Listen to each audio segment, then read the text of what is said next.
ಚಿಕ್ಕ ಪುಟ್ಟ ಪಾಳೆಗಾರರಲ್ಲಿ ಒಬ್ಬರಾದ ದೇಸಾಯಿ ವಂಶದಲ್ಲಿ ಪ್ರಸಿದ್ಧನಾದ ಮಲ್ಲಸರ್ಜನ ಹೆಂಡತಿ ರಾಣಿ ಚೆನ್ನಮ್ಮ. ಈಕೆ ಭಾರತದ ಸ್ವಾತಂತ್ರ್ಯಕ್ಕಾಗಿ ಹೋರಾಟ ಮಾಡಿದ ಪ್ರಪ್ರಥಮ ಮಹಿಳೆಯೆಂದೇ ಖ್ಯಾತಳಾದವಳು. ತನ್ನ ಪತಿ ಮತ್ತು ಏಕೈಕ ಪುತ್ರ ನಿಧನದ ನಂತರ ಕಿತ್ತೂರನ್ನು ಬ್ರಿಟಿಷರ ಸ್ವಾಧೀನವನ್ನು ತಪ್ಪಿಸಲು ಶಿವಲಿಂಗಪ್ಪನನ್ನು ದತ್ತು ಪಡೆದು ಸಿಂಹಾಸನದ ಉತ್ತರಾಧಿಕಾರಿಯನ್ನಾಗಿಸಿದಳು. ಇದನ್ನು ಒಪ್ಪದ ಬ್ರಿಟಿಷರು 1824ರಲ್ಲಿ ಮನ್ರೋ ಎಂಬ ಬ್ರಿಟಿಷ್ ಗವರ್ನರ್ ಚೆನ್ನಮ್ಮ ರಾಣಿ ಈಸ್ಟ್ ಇಂಡಿಯಾ ಕಂಪನಿಯ ಅಪ್ಪಣೆ ಪಡೆಯದೆ ದತ್ತು ತೆಗೆದುಕೊಂಡಳೆಂಬ ಒಂದೇ ಕಾರಣಕ್ಕಾಗಿ ಕಿತ್ತೂರನ್ನು ಈಸ್ಟ್ ಇಂಡಿಯಾ ಕಂಪನಿ ಒಳಗೆ ಸೇರಿಸಿಕೊಳ್ಳಲು ಹೊಂಚು ಹಾಕಿ ಚಾಕ್ರೆ ಎಂಬ ಸೈನ್ಯಾಧಿಕಾರಿಯನ್ನು ಚೆನ್ನಮ್ಮನ ಆಸ್ಥಾನಕ್ಕೆ ಕಳುಹಿಸುತ್ತಾನೆ. ಯುದ್ಧ ಮಾಡುವ ಮೊದಲು ಚೆನ್ನಮ್ಮನಿಗೆ ಕಪ್ಪ ಕೊಡಬೇಕೆಂದು ಚಾಕ್ರೆ ಒತ್ತಾಯ ಮಾಡುತ್ತಾನೆ. ಆಗ ರಾಜನಿಷ್ಠನಾದ ಸಂಗೊಳ್ಳಿ ರಾಯಣ್ಣ ಅಪ್ರತಿಮ ವೀರ ಹಾಗೂ ಕ್ರಾಂತಿವೀರ ಸಂಗೊಳ್ಳಿ ರಾಯಣ್ಣನ ಜೊತೆಗೂಡಿ ರಾಣಿ ಚೆನ್ನಮ್ಮ ಬ್ರಿಟಿಷರ ಜೊತೆ ಹೋರಾಡುವ ಮುನ್ನ ಚಾಕ್ರೆ ಜೊತೆ ರಾಣಿ ಚೆನ್ನಮ್ಮ ಮತ್ತು ರಾಯಣ್ಣ ನಡುವೆ ನಡೆಯುವ ಸಂವಾದ ನಿಮ್ಮ ಮುಂದೆ ಪ್ರಸ್ತುತಪಡಿಸಲಿದ್ದಾರೆ ನಮ್ಮ ಅಲ್-ಅಮೀನ್ B.Ed ವಿದ್ಯಾರ್ಥಿಗಳು.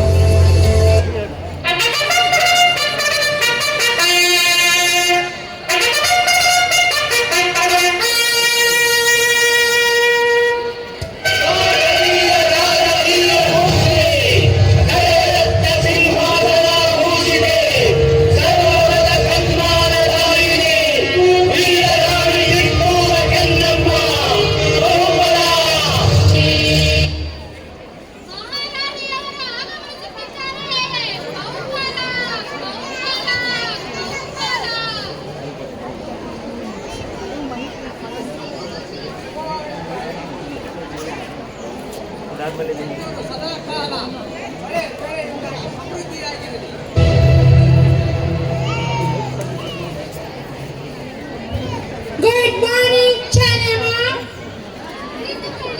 Thank you.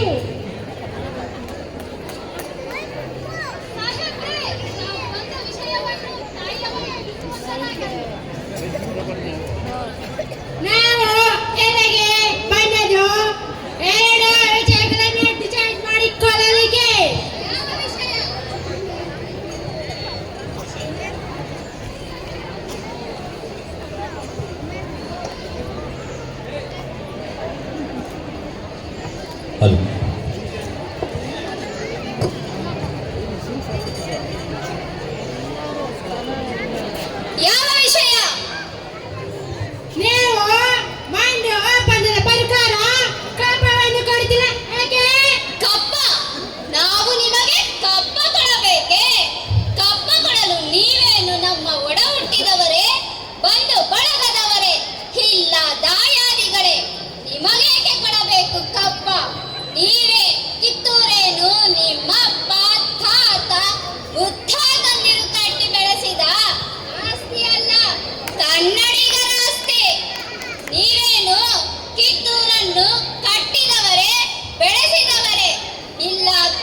ನಮ್ಮ ಜನ್ಮಭೂಮಿ.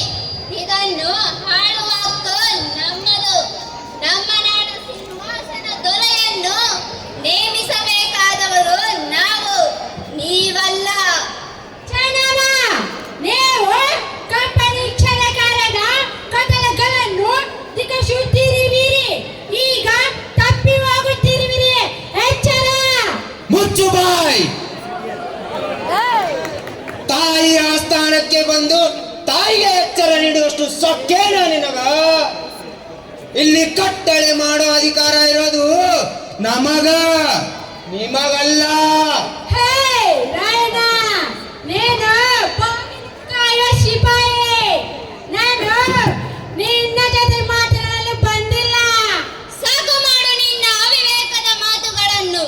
ತ್ಯಾಕರೆ, ನಮ್ಮ ರಾಜ್ಯ ತಾರತಮ್ಯ ಎನಿಸದ ರಾಜ್ಯ. ತಾಯಿ ಮಕ್ಕಳ ಮಧ್ಯೆ ಒಡಕುಂಟು ಮಾಡುವ ನಿಮ್ಮ ಕುತಂತ್ರಗಳನ್ನು ಇಲ್ಲಿಗೆ ನಿಲ್ಲಿಸಿ.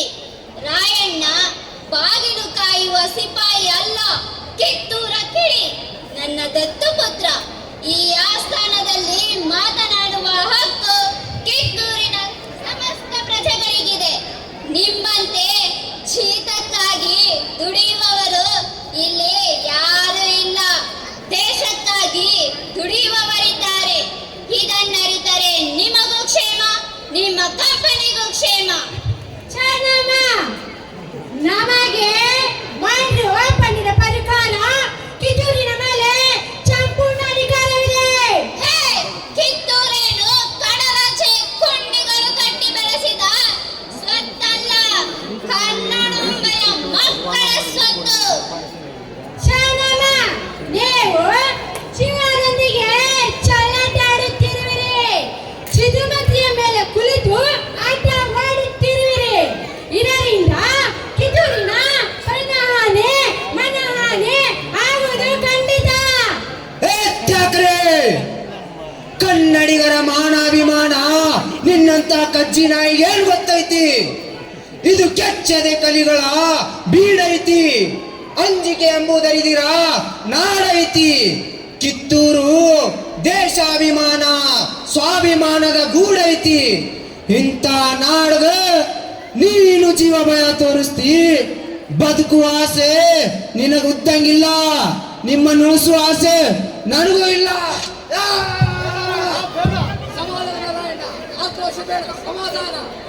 ಗುರುದೇವ, ಹೆತ್ತ ತಾಯಿ ಕತ್ತಿಸ್ಕೋಕ ಒಳಸಂಚು ನಡೆಸೋ ಇಂಥ ಮಂಗ್ಯನ ಮಕ್ಕಳಿಗೆ ಹೆದರ್ಕೊಂಡ್ ಕುಂಡ್ರಾಕ ನಾ ಸಣ್ಣ ಅಲ್ರಿ. ಕಿತ್ತೂರು ತಾಯಿ ಚೆನ್ನವನ ಬಂಟಾದೀನಿ. ಅಪ್ಪನೇ ಕೊಡಿ ತಾಯಿ. ಕಾಲ್ ಕೆದ್ರಿ ಜಗಳಕ್ಕೆ ನಿಂತಿರುವ ಇಂಥ ಕೆಂಪು ಕೊತ್ತಿ ತಲಿನ ಅಡ್ಡಡ್ಡ ಕಡ್ದಾಕ್ತೀನಿ. ರಾಯಣ್ಣ, ಶಾಂತಿ, ಸಮಾಧಾನ ಕನ್ನಡಿಗರ ಹುಟ್ಟುಗುಣ. ಇದಕ್ಕೆ ನಿನ್ನಿಂದ ಚ್ಯುತಿ ಬರುವುದು ಬೇಡ. ಚೆನ್ನಮ್ಮ, ನಮಗೆ ಇದು ಬಹಳ ದೊಡ್ಡ ಅವಮಾನ. ಹೊರಟು ಹೋಗು, ನಿನಗೆ ಜೀವದಾನ ಮಾಡಿದ್ದೇನೆ. No! Ladies and gentlemen, Chennamma, Chennamma, ಇದರ ಪರಿಣಾಮವನ್ನು ನೀವು ಮುಂದೆ ಇಟಲಿಯಲ್ಲಿ ಕಾಣಬೇಕಾದೀತು. Get ready for the war! Get ready for the war!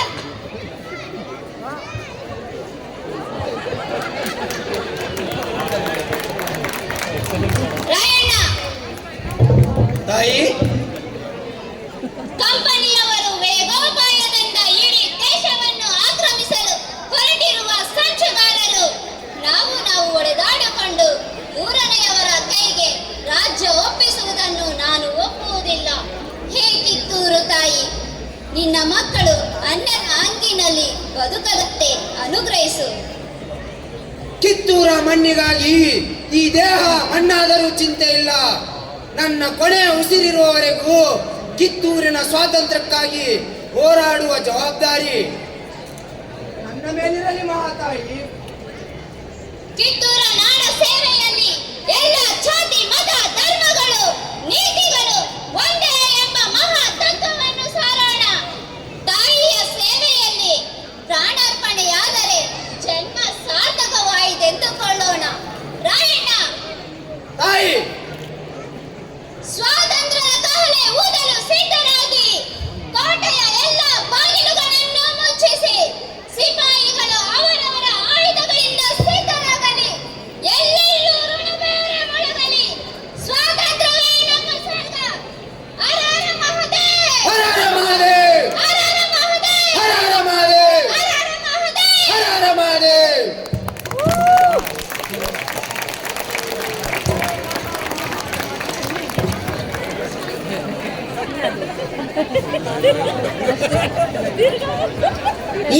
Kittur Rani Chennamma ಕಿರು ನಾಟಕದ ಪಾತ್ರಧಾರಿಗಳ ಪರಿಚಯ.